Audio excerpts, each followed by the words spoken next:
Hi there, I'm Eitan, and welcome back to the Wix Wiz. Today we're going to be talking about Velo Developer Certification. So if you've been doing Velo as a hobby for a while, or you've been watching the channel a lot, and you're considering entering this field professionally, then one thing you're going to want to consider is the Velo Developer Certification. And this is not only a cool badge from Wix that you can kind of flash around to potential clients, but it also unlocks specific tasks that you can take on inside the Wix marketplace and certain types of clients that you can do projects for. So I definitely recommend checking this out if you're thinking of doing Wix and Wix development professionally. And if you want to learn about this process, then let's get started.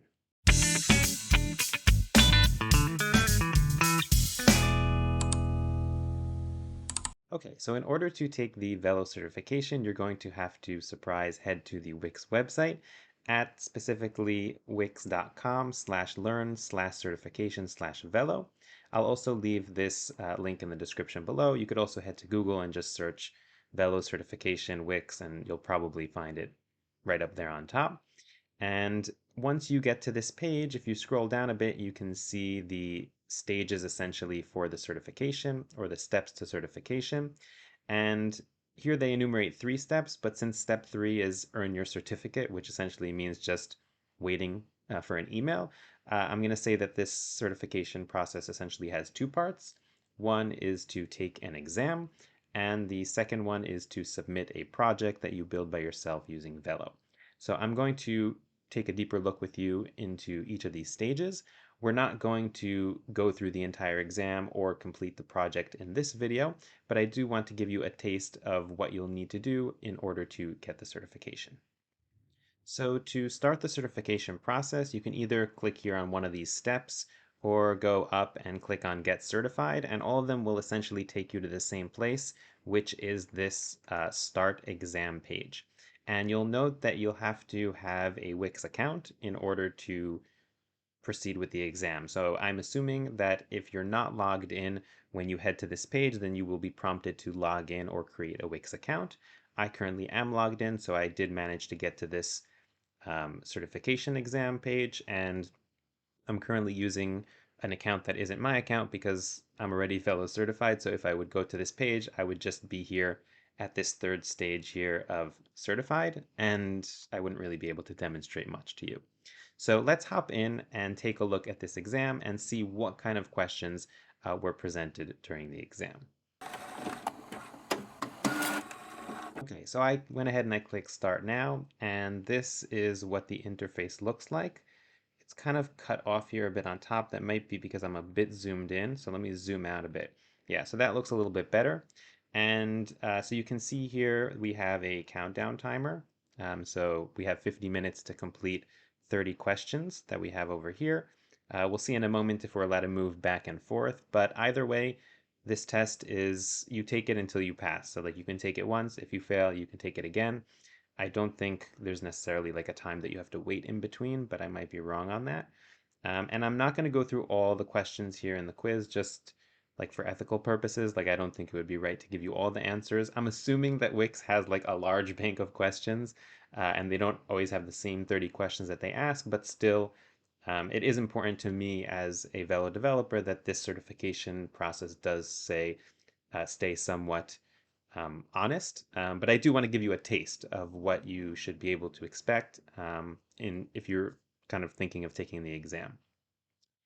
So question number 1 is why is it important to write code inside the $w.onReady event handler? And the answers are 1, it's not necessary, but it's best practice for security reasons. 2, any code inside this event handler runs after all the data sets have finished loading their data from their connected collections. 3, it is not necessary, but it's good for readability, like adding comments. And 4, any code inside the event handler runs after the page has finished loading, and only then can you work with $W. So I'll give you a second to think about that if you want to. You could even pause the video, and then I'll go ahead and give the answer. So the answer here would be number 4, and that's that any code inside the event handler runs after the page has finished loading. and only then can you work with $W. So essentially, Wix is kind of loading all the elements there in the background, and if you want to select an element using $W, that will only work inside the onReady. I will note that if you can build functions with Wix elements outside of the onReady, as long as you call those functions inside of the onReady to be sure that kind of everything has loaded. I think in terms of like how misleading the other answers were, I think that number two here, like B, that was uh, could have been potentially confusing even for someone with some Velo and coding experience, because it's very similar to the correct answer. But the fact is that data sets actually have their own onReadies. And just because the $W onReady has loaded, that doesn't necessarily mean that data sets have loaded. So that would be an incorrect answer. And obviously, the two answers that say that it's not necessary are obviously incorrect. Um, and they're just there to confuse you. So that's one example of a question. Let's try going through a few more just to give you a taste. So after I've completed this first question, you can just kind of keep on scrolling down and you'll get to question two. I'm assuming that you can also kind of click here on the side to go between the questions, which does answer our, oh no, why didn't we? Okay, maybe I didn't click it before. But you can kind of go and read through the questions all first if you want to, based on the current format. Um, yeah, so there's no kind of restriction like once you answered a question, you can't go back, at least for the first 10 questions. So let's see here, question number two. So how do you determine what type of device a visitor is using to view your site? So you cannot know what type of device is being used. B, use wixwindow.formFactor. C, use the page's width to calculate the device type. And C, use wixwindow.mediaQuery. So I'll give you a second to kind of think about that. And so the correct answer here would be to use wixwindow.formFactor. And when you use that, essentially it gives you either desktop, tablet, or mobile, and then you can know what kind of device the user is using. I think in terms of confusing answers here, the media query might have been confusing to somebody who is a developer but is not necessarily a Wix developer, because media query is something that's used in order to assess kind of device sizes in CSS. So that might have been something potentially confusing. And A is obviously not true because you can. And C, that's actually interesting because I'm trying to remember now if there is even a way to get the page's width using Velo. I'm not even so sure about that, but that'd be an interesting thing to look into. And I'm lucky that wasn't the question. But one thing to note here is that since we're taking this kind of just on our computer, we're not restricted from looking at documentation. And I don't think that looking at documentation is cheating on a test like this. I don't know what Wix's official policy is, but as a developer, you're going to use documentation and you're not expected to know everything by heart, but you are expected to know how to do research and how to find answers. And I think that if you can do research and find the answers to these questions, I'm not saying like find a site that has all of the answers to the Wix Velo certification tests, you know, A, B, 1, 2, 3, like that's not what I'm talking about. But if you know how to go into the Velo reference and like look for Wix window or even search Google for an answer to this specific question and really do the research to find the answer, then I think that you're just as qualified as somebody who knows the answer off the top of their head. So let me go ahead and click the answer that I think is correct. And let's scroll down to 3, and this will be kind of the last question that we do together. And the question is, which front-end module and function navigate the user to another web page? So here we have A is wixrouter.route to, B is wixlocation.url, and C is wixlocation.to, and D is wixlocation.route to. So the answer here would be C, wixlocation.to, and then here inside of the parentheses, you'd put the URL that you want them to navigate to. potentially confusing ones here. I think probably number one confusing would be Wix location.url, because there actually is a Wix location.url property. It's just not a method. The others are also kind of confusing. Um, yeah, again, like this would be something that's really easy to look up if you didn't know, but if you've been doing Velo for quite a while, then you probably would know that off the top of your head. And just to kind of sum up this exam portion, so I don't know, it's possible that the questions do kind of get harder as you go, but just based on these three questions, I don't think this is like an especially challenging exam. So don't hesitate, and it's free to try, so you can always just do what I did and go in and head in and take a look at the questions. And if you feel overwhelmed, then you know that you might not be there yet and you still have some learning to do. And yeah, if you get like a 75, then I think that you pass, and then you head on to the project, which is the next thing that I want to head to with you.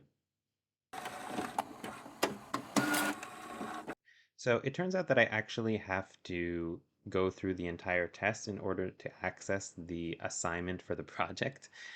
So I'm actually going through the test and I'm kind of enjoying it. I think I might have gotten possibly one or two wrong. I'm currently on question 23. And I just decided let's do this one together as well because I think it's a fun question. And to answer my previous question, so like I have felt that the questions are getting a little harder progressively, but some of them are even like borderline silly and really just a matter of like very simple common sense. But let's try number 23 together as well. So you have 6 items in a collection. Consider the following query. So Wix data.query news. So this is the news collection over here, and ends with reporter name on. Okay, so that means we want to go and take a look at the at the reporter name over here. So we have JSON that ends with on, and yeah, so we have 2 JSONs essentially. So it's going to be one of these 2 JSONs, maybe both, that are going to be returned, and descending word count and find. Okay, and word count here, okay, we can see here is like a number. So we have one of the JSONs has 3,000 and then one of the JSONs has 5,000. So descending means that we'll start from the highest to the lowest. So based on the information that we have here, we're going to get back as a result from this query. First, we're going to get back an array with both of the JSONs or JSONs, and so used to JSON files that I call it JSON. And we'll start with the 5,000 one, and then we'll have the 3,000 one after that. So let's see if any of the answers match up with that. And here I see that we have item with the title news title 6, and then item with the title news title 1. So those are the 2 JSONs, but it's not the order that we expected. So then here we have these 2 are both just one item, so that's not going to be my answer. And then here we have in B, item with the title news title 1. Okay, so that's essentially over here our second JSON, which will be returned first, and then item with title news news title 6. So that's going to be my answer, B. I just thought that was another cool question to share with you, and I'll meet you back at the end of the tests for some closing thoughts on the exam and to show you the project requirements. Okay, so I have completed the exam, and as you can see, I got 27 out of 30, so not perfect, but I'm feeling pretty good. I mean, I didn't expect myself to definitely know everything. I still have what to learn, and you could always misinterpret a question or be rushed. And I didn't use any kind of external help sources or anything like that, so I'm feeling pretty happy because 27 out of 30 is a pass. And now I can go ahead and complete the project. So let's hop in and see what that project requires. Okay, so here we are on the coveted project page, and here we have the instructions for the final project that we'll need to submit in order to get our Velo developer certification. And once you submit this, I think it takes them about a week to review, and they might come back either with feedback or with your certification. It may take longer, I can't guarantee anything, but that's about the timeline if I'm not mistaken. And as I said, I'm not going to go through the entire project and show you how to do it step by step using Velo code because, again, I don't think that that would be something ethical to do since this is really meant to test and see if you have the necessary skills. What I do want to do is go over the project requirements because I think that that can inform people who are in their Velo learning journey or kind of thinking about the certification and considering they're not sure if they're at the level of the certification yet. It can definitely give you an idea of if this is something that you think you can pass, and I'll try and give some tips and directions for how to approach the project in a very general manner. So let's head in and start reading these project instructions. So we have here the project brief. Okay, let me try zooming in here a bit so you can see. So we're going to create a phone book application. So essentially this is going to be a new website that you're creating, and it's going to store contact information. Each site member using this application should be able to see only their own individual contact lists with corresponding contact details, add new contacts to their list, and get in touch with their contacts via email. Okay, so essentially I'm already feeling like we're going to need some custom forms in here. We're going to be allowing people to see a contact list. So let's say using a repeater, getting data from a collection. We're going to be able to add new contacts to the list. So that's going to be a custom form of some sort. And get in touch with their contacts via email. That implies possibly using triggered emails or another emailing service. And there's more details below. So each phone book each phone book contact should include fields for a first name, last name, image, birthday, email address, and phone number. The phone number field should have no specific formatting, and that's because you don't have access to the like really cool phone number input that Wix has in its forms. You have to use like your own input, so I think they're going kind of easy on us here. And you can add more fields if you like. So this is actually really good because they're not only testing your pure coding skills, but they're testing your understanding of a project requirements. And if you can understand like a project brief or requirements that a client gives you, let's say, and actually implement that on a site. And this is all stuff that I would definitely ask a client for. You know, if they say, oh, I want a form on my site. Okay, what fields do you want in that form? So this is good training and practice, not only for like coding aspects, but just really understanding a task and fulfilling it. The application will include 4 views: a home page, contact page, and a remove contact information lightbox, and an add contact page. So we also have a lightbox here, so I'm kind of sensing the need to know how to pass data between a page and a lightbox. Okay, so the homepage will present all the contacts that the logged in user added in the application. Okay, so essentially what I was saying, that repeater with the data. It should include a repeating element, there we go, with the name and image of each contact. Clicking on a contact should lead the user to the contacts page. Okay, so that's already, I'm sensing dynamic pages here. So this collection essentially is dynamic, and each contact has, which is an item in the collection, has a corresponding page. And you can navigate to those pages, let's say using Wix location or some other method. The home page should also include a button that redirects the user to an add contact page, which is the page with the form that adds contacts. The contact page will present a single contact's details. It should contain all the data of the individual phone book contact, all the fields listed above in the form over here. Okay, so all of these fields are what we're going to be displaying inside of an individual contact page. And it will also have a remove button that will open the remove contact confirmation lightbox and add a section for the site member to send an email to the contact. That email section should include a text box for the email's content, a send email button, a success message for when the email is sent, and a failure message if the email was not sent. Okay, Cool. We'll talk a little bit more about the email requirement in a moment because it's been a while since I did this project. To clarify, like I did the same exact project. The requirements seem to be exactly the same as when I did it. But I did recall that there was a struggle with the sending of the emails. And if I'm not mistaken, below they also instruct you to use SendGrid and not necessarily triggered emails in order to circumvent that issue. Remove contact confirmation lightbox. So, okay, the lightbox will allow users to delete a contact. The lightbox should include a yes button to approve a deletion and lead the user back to the home page, a no button for canceling the deletion action that would close the lightbox.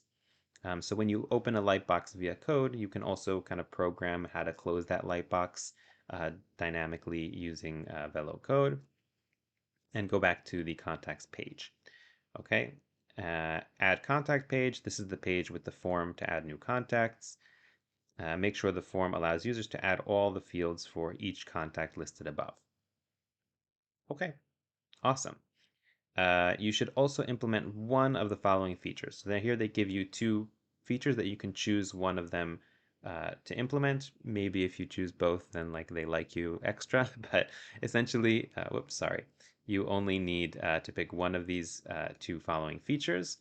And the features are one is a happy birthday email feature that runs a daily scheduled job and selects and sends a happy birthday email to the contacts who's celebrating a birthday. So that's something you definitely can handle through triggered emails. Um, and cron jobs, which is it's lovely when it works, but it can get a little frustrating. It's also you have some logic there in figuring out when contacts birthdays are and how to do it both daily, but only send the emails to the people who are celebrating their birthday on that very day. So there's some logic that you need to kind of program in there. So that's a fun challenge. And two, the other option here is a contacts API that exposes an API endpoint for getting all the contacts and another endpoint for deleting a contact. Okay, so this would essentially mean using HTTP functions and exposing your site's API so that people can use a certain URL from outside of your website and access the data of your application and do this specific action, which is deleting a contact.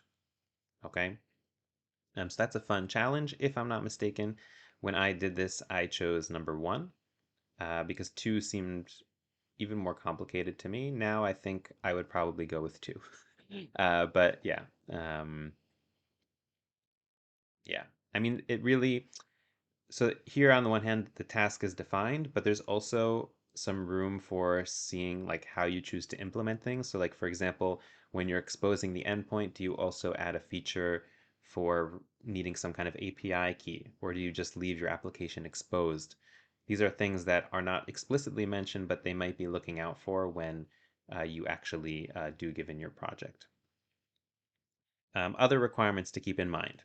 Design is not part of the review process, thankfully, but we encourage you to make your app look presentable. Okay, so just make sure that things are, um, that they're not overlapping, that they're not, that it's visible, readable, etc. Don't worry about making your app responsive on mobile. We'll be reviewing on desktop. So that's a nice, you could breathe a sigh of relief.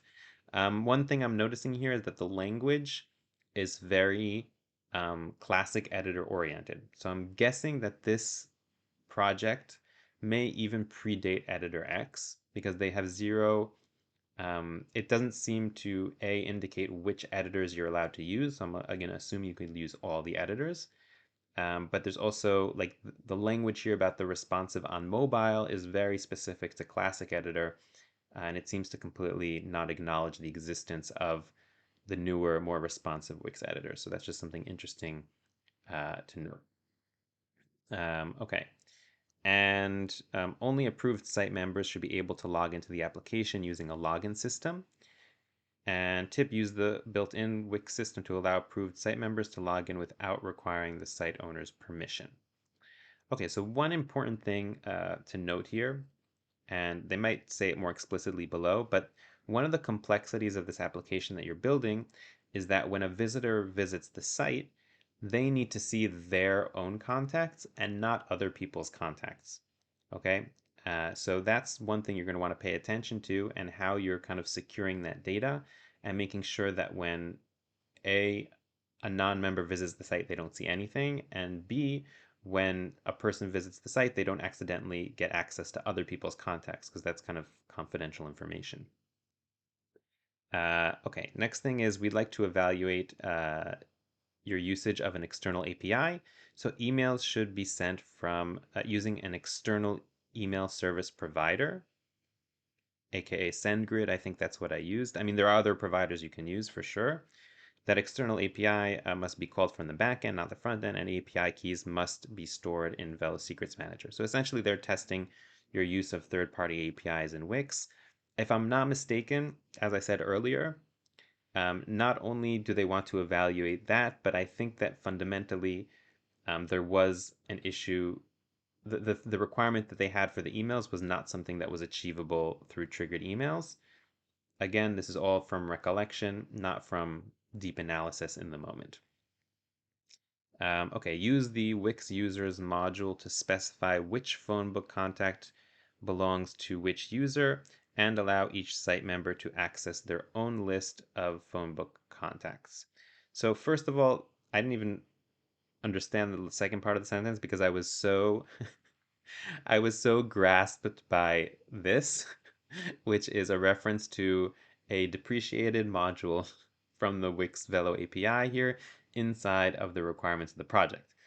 So definitely dating the project here, and also, frankly, a little embarrassing because this is the project that's supposed to be evaluating you as a Velo developer, and it's clearly hasn't been updated in quite a while. Um, yeah, so I couldn't even think after I read those words because it was just so glaring. So, okay, to specify which phone book contacts belong to which user. Okay, so this is essentially what I said earlier about allowing access only to people who should have access. I mean, it should have been quite clear from the rest of the description of the project, but this just kind of stresses it again and also gives a hint as to how to achieve that. Oh, by the way, so if you're currently doing the project, you're going to want to use the Wix members module, okay, not the Wix users module, which is depreciated. Not all functionality requires coding. Read more about it in this article on connecting page elements. So basically, I understand from this that you can use data sets as well. So you're not restricted to doing everything that's possible with coding. With coding, you can do like a mix of using data sets and Wix data, for example.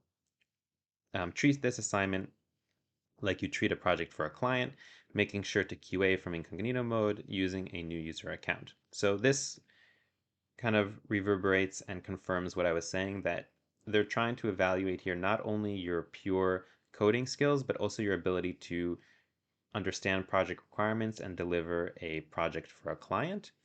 And that's because once you complete this certification, essentially you get certain access. You can offer certain kinds of projects in the Wix marketplace, except for just showing off kind of your certification badge.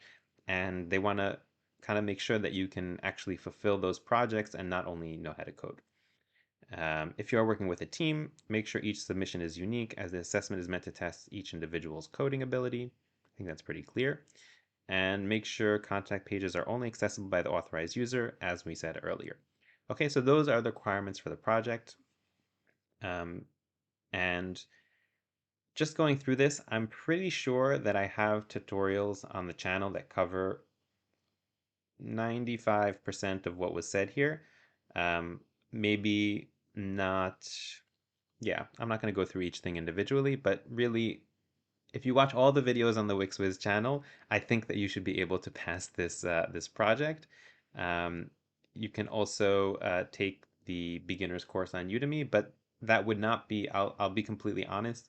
The Velo for Beginners course on Udemy would not suffice for passing this because this requires some more advanced things such as backend usage and external APIs and stuff like that. So definitely you would need to know more, but in terms of the content on the channel itself, I think that we do give most of the tools that you need for this project.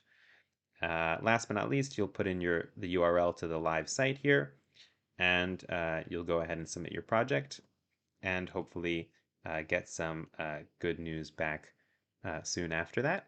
And that is really how to get Velo certified. So again, to wrap it up, you have 2 stages. One stage is the exam, 30 questions, 50 minutes, multiple choice. And once you pass that, then you can head over and submit the project.